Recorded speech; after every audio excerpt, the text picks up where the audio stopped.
Hi అండి, welcome to తెలుగింటి వంటలు.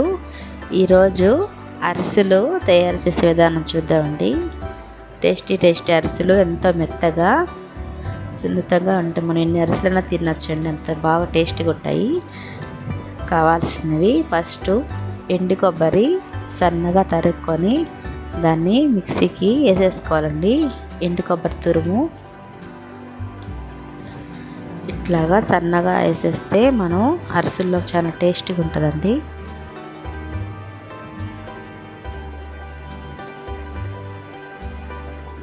మనకి కావాల్సినంత కేజీకి 2 కేజీలకి ఇట్లా మనకి ఒక 2 కేజీలకి అయితే ఒక 3 ఎండు కొబ్బరి చిప్పలు అయితే సరిపోతాయండి.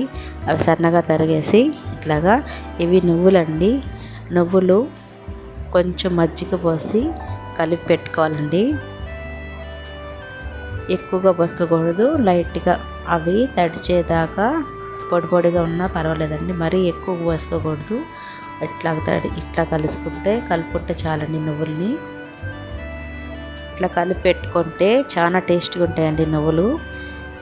ఇప్పుడు ఒక 2 టీ స్పూన్లు చక్కెర వేసి యాలకులు వేసి పొడి చేసేసుకుంటే యాలకుల పొడి కూడా అడిగిందండి.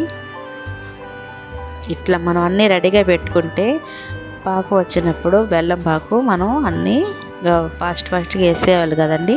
అందుకే మనం అన్నీ ముందుగానే రెడీగా చేసి పెట్టేసుకోవాలా. ఇప్పుడు స్టవ్ వెలిగించుకొని మనం 2 కేజీల బియ్యానికి కేజీ బెల్లం అండి వేసుకొని పాకం పట్టుకుంటున్నాం.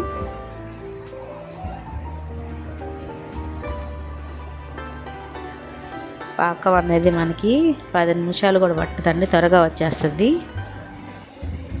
అరిసెలు చేయటం చాలా ఈజీ అండి. అసలు అన్ని పిండి వంటల కన్నా అరిసెలు చాలా ఈజీ. కానీ అది పాకం అనేది బాగా కుదరాలండి, లేకపోతే అసలు గట్టిగానో లేకపోతే ముక్కలు అయిపోవడం అట్లా ఒకటి అవుద్ది. పాకం పట్టేవాళ్ళు కరెక్ట్గా ఉండాలి. చూడండి, పాకం ఇంకా కొంచెం రావాలి.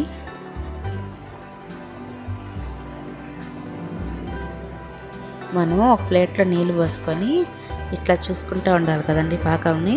ఇట్లా కొంచెం పాకం వచ్చినప్పుడు ఎమ్మటే మనం రెడీగా పెట్టుకున్నవన్నీ పాకంలో వేసేసుకోవాలి ఎమ్మటే.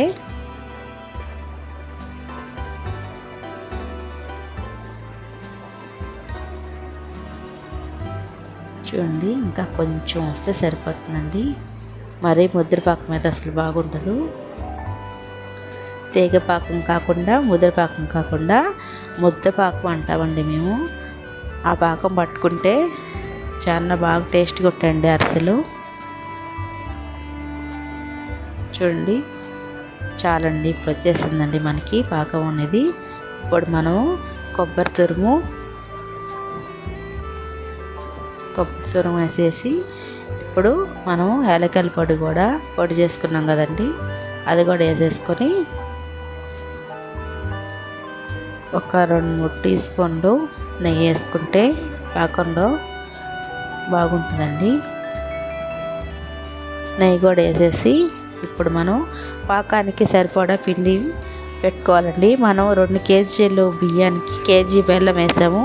మనం 2.5 కేజీ బియ్యము పిండి పట్టించుకొని పెట్టుకోవాలండి. పట్టిన వరకే వేసుకోవాలి, మరి గట్టిగా వేసుకోకూడదు. చూడండి, ఇట్లా తిప్పుతూ మనకి జారుగా ఉంది ఇంకా కొంచెం పట్టిద్ది అంటేనే వేసుకోవాలండి, లేదంటే వేసుకోకూడదు. అవి బాగుండవు, టేస్ట్ రావు అరిసెలు. బెల్లాన్ని బట్టి ఉంటుందండి. కొన్ని బెల్లంలో కేజీ బెల్లానికి కరెక్ట్గా 2 కేజీలు పిండి పట్టిద్ది, కొన్ని బెల్లం పట్టదండి. ఇది కరెక్ట్గా పట్టింది మాకు. ఇట్లా మొత్తం పాకం చేసుకొని పైన పిండి అంతా బాగా కలిపాక 1 కప్పు నెయ్యి పిండి పైన పోసేసుకుంటే ఆ పిండి ఆరదండి. మనం అరిసెలు చేసినప్పుడు కూడా స్మూత్గా బాగా చేసుకోవచ్చు. మేమైతే పూరీలు చేసే మిషన్లో ఇట్లా పెట్టుకొని ఇట్లా చేసేసుకున్నామండి. ఫాస్ట్గా అయిపోయినాయి.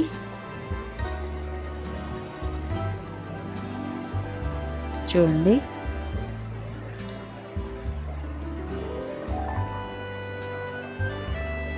ఇట్లా ఒక్కొక్క ముద్ద తీసుకొని ఇట్లా పెట్టేసుకోవడమేనండి. చాలా ఫాస్ట్గా అయిపోతాయండి అరిసెలు. చాలా సింపుల్గా ఎంతో టేస్టీగా మనకి అరిసెలు అయితే రెడీ అయిపోతున్నాయి.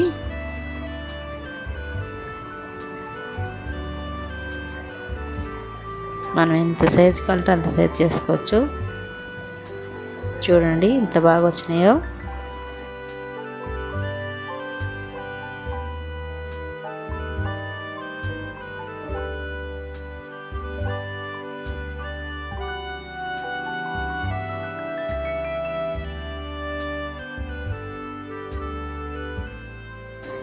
లైట్ కలర్లో కాలిస్తే అవి కలర్ బాగా వచ్చేస్తాయండి. ఎక్కువ కలర్ కూడా మనం ఎక్కువగా కలర్ మారినట్టుగా కాల్చుకోకూడదండి.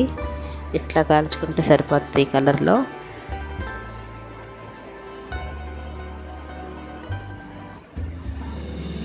మేమైతే టేస్టీగా అరిసెలు ఇట్లాగైతే తయారు చేసుకున్నామండి. అంతేనండి, చాలా ఈజీగా అయిపోతుంది కదా. అరిసెలు అయితే రెడీ అయిపోయిందండి. చూడండి ఎంత మెత్తగా వచ్చినాయో అరిసెలు మనకి. ఇప్పుడు టేస్టీ అరిసెలు అయితే నేను టేస్ట్ చేస్తున్నానండి. Thank you for watching.